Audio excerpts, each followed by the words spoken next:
I don't know whether Donald Trump will be allowed to become president. What do you mean by that? I think that there's a remarkable story, and we're in a funny game, which is, are we allowed to say what that story is? Because to say it, to analyze it, to name it, is to bring it into view.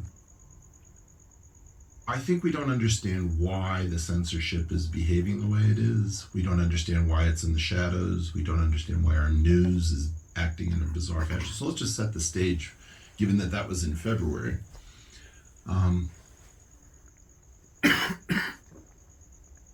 There is something that I think Mike Benz has just referred to as the rules-based international order. It's an interlocking series of agreements, tacit understandings, explicit understandings, clandestine understandings about how the most important structures keep the world free of war and keep markets open.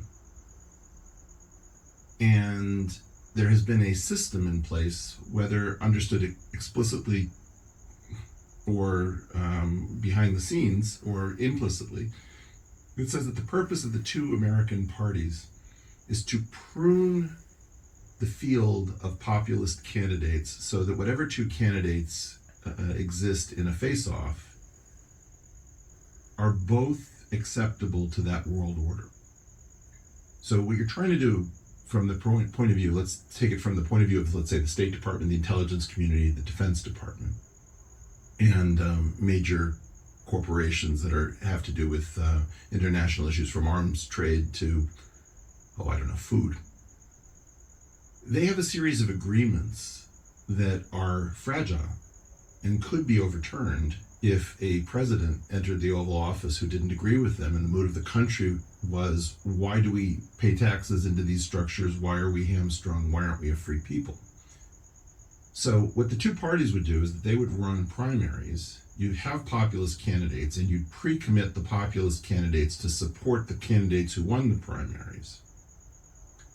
As long as that took place and you had two candidates that were both acceptable to the international order, that is, that they aren't going to rethink NAFTA or NATO or what have you, we called that democracy. And so democracy was the illusion of choice, what's called magician's choice, where the choice is not actually, pick a card, any card, but somehow the magician makes sure that the card that you pick is the one that he knows. In that situation, you have magician's choice in the primaries, and then you'd have the duopoly field, two candidates, either of which was acceptable, and you could actually afford to hold an election. And the populace would vote, and that way the international order wasn't put at risk every 4 years, because you can't have alliances that are subject to the whim of the people in plebiscites. So under that structure, everything was going fine until 2016. And then the first candidate ever to not hold any position in the military nor position in government in the history of the Republic to enter the Oval Office, Donald Trump, broke through the primary structure. So then there was a full court press. Okay, we only have one candidate that's acceptable to the international order.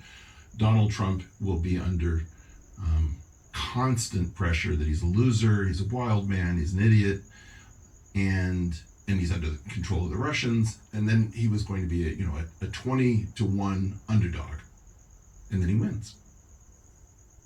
And there was no precedent for this. They learned their lesson. You cannot afford to have candidates who are not acceptable to the international order and continue to have these alliances. This is an unsolved problem.